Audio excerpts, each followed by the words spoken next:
Hey YouTubers, welcome back to Desert Have a Garden. We are back at our high desert homestead today and it's really a pretty day. You can see there's some clouds out. There was a storm coming through, but storms usually don't hit here very much. It's very dry, so it's rare that we get any rain, but it is coming into the summer monsoon season, so there is potential for storms now.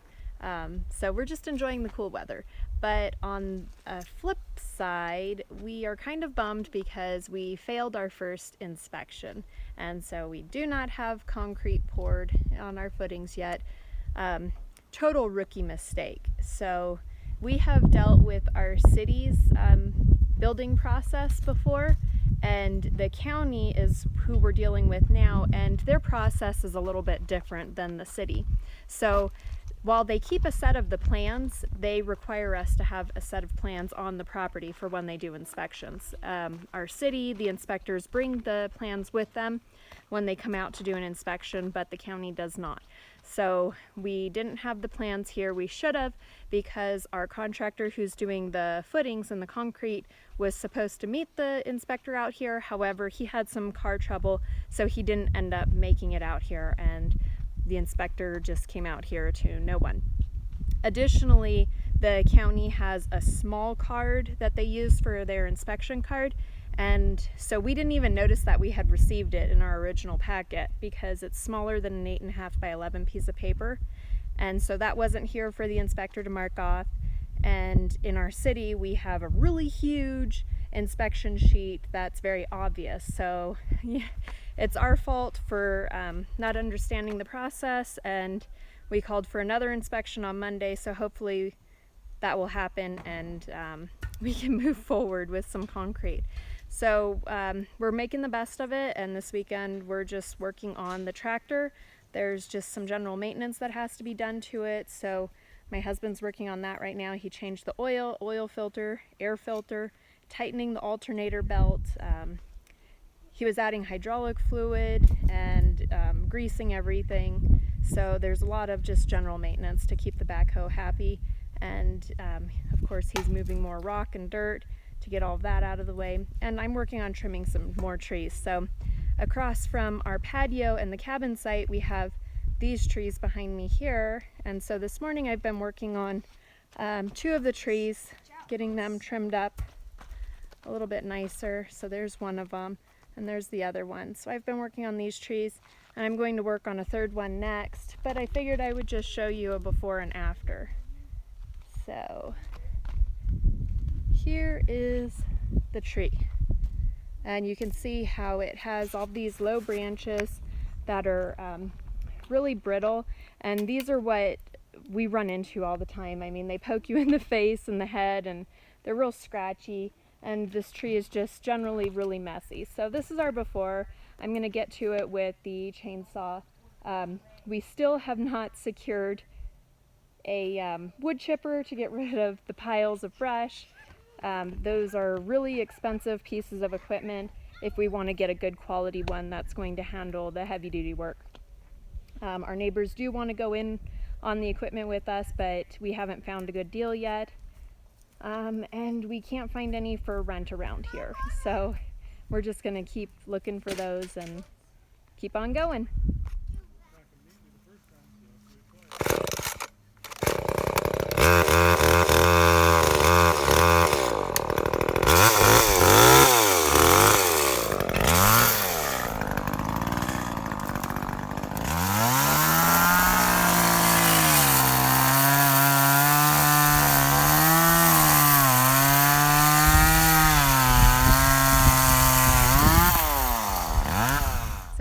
Have noticed my unusual way of starting the chainsaw, and that has everything to do with the fact that I'm just not strong enough to start it the same way that a man would. So that's actually one of the things that having this property has really pushed me to be a stronger person. So I'm not a manual labor person by any means.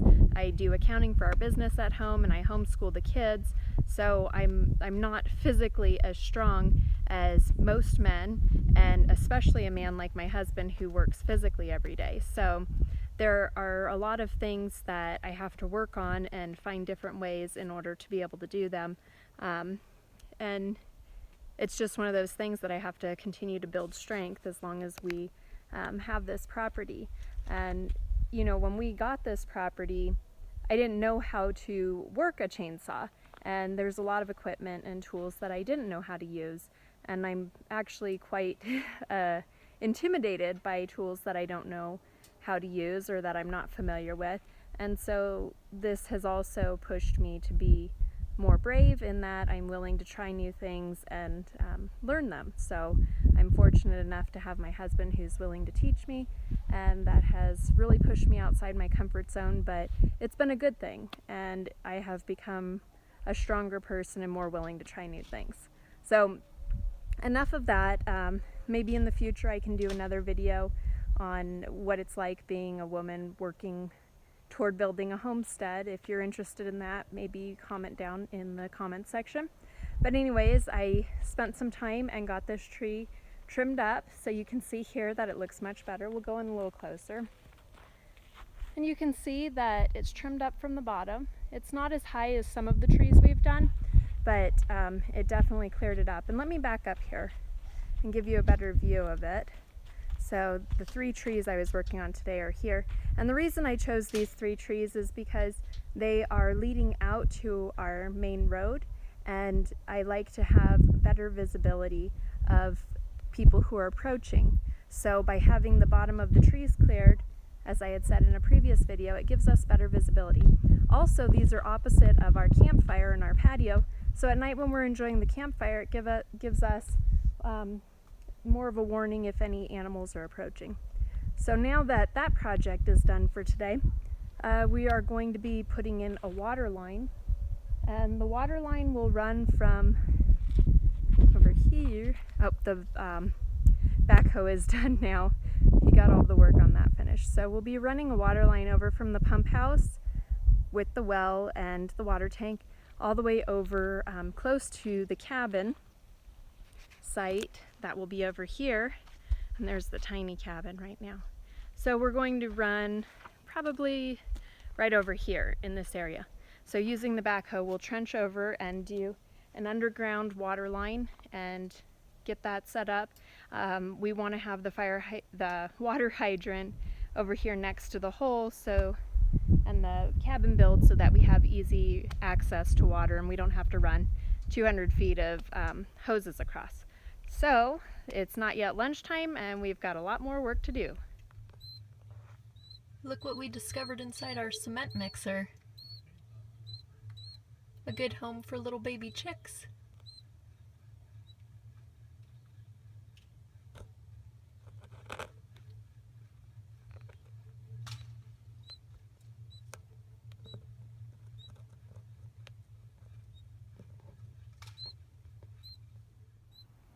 The backhoe made somewhat quick work of this job. So what happened here is we dug this trench for the water line to be run underground. That way it will prevent freezing, as well as you just want them underground. You can't have lines running all across your property. But this is the pump house, and there's the big water tank. So this blue line coming out is the one that will be hooked up to the pressure pump, and then the well is right over here. The well has its own pump, and then the pressure pump is what will pump the water through this pipe. So the pipes are all hooked up down through the trench, and this goes quite some ways down here. And you can see this was pretty nice soil for digging in. There was one spot that was a little bit rocky. I'll show you that here in a second. You can see the dirt changes in color right here. So there was a little bit of a rocky spot right there, but not too bad, but the rest of it was pretty soft digging for the backhoe. So it only took, I don't know, about 2 hours to dig this. And so this is where the water hydrant will come up, and this is the tree that I was trimming this morning. So the hydrant will come up here, and we decided to run 2 separate ones. So there will be one here, and then it will tee off, and we'll dig another trench that'll come across here, and then the second hydrant will be over there. But this first one here will be so that we can run it across to the garden area that will be over here. So now we're getting ready to fill in the hole and bury all of this water line. Good morning, guys. It is Sunday morning, and happy Father's Day to all of the dads out there. As you can see, yesterday we got the entire trench filled in.